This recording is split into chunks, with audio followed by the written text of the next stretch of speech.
An under-construction church barely 30 kilometers away from Kolkata was vandalized on 5th July when a mob barged in and threatened the small Christian community there. উপরে উঠে আমাদের দেবতাকে তারা ভেঙে যে এখানে কোনো চার্জ হবে না, আমাদেরকে চার্জ করতে দেবো না, তোমরা সবাইকে বাঙালিকে খ্রিস্টান করে নেবে। মই নিয়ে আসে আমাদের হাজার আটকানো সত্ত্বেও তাদের দাবি আমরা কেন সাদা সিঁদুর কেন করি, খ্রিস্টান যদি হব তারা সাদা থান পরে ঘুরবে। When the Indian Express visited the town, it found a village on edge. কিছু লোক এসে আমাদের চাষটা ভাঙচুর করা হয়েছে এবং আমাদের এখানে বাস তুলে মারধর করানোর চেষ্টা করা হয়েছে। আর যখন আমরা বলছি আপনারা কোথা থেকে এসেছেন, বলছি আমরা কোনো পার্টির থেকে না, আরএসআই থেকে এসেছি, হিন্দু কমিউনিটি থেকে।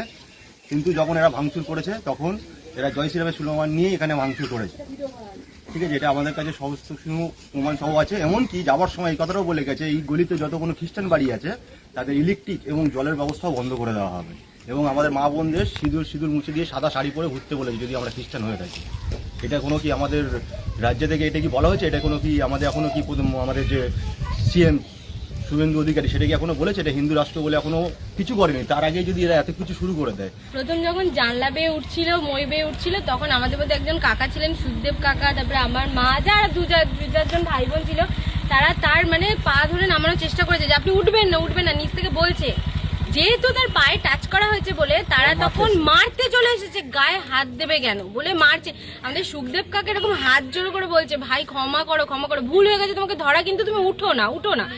সে গায়ে হাত দিয়েছে কোন বলে মেরে এসে ওই ভেতরে ঢুকিয়ে দিচ্ছে, মানে গায়ে হাত দিচ্ছে। আমরা মেয়ে বউরা সবাই মিলে ঠেকিয়েছি, সবাই ঠেকিয়েছি।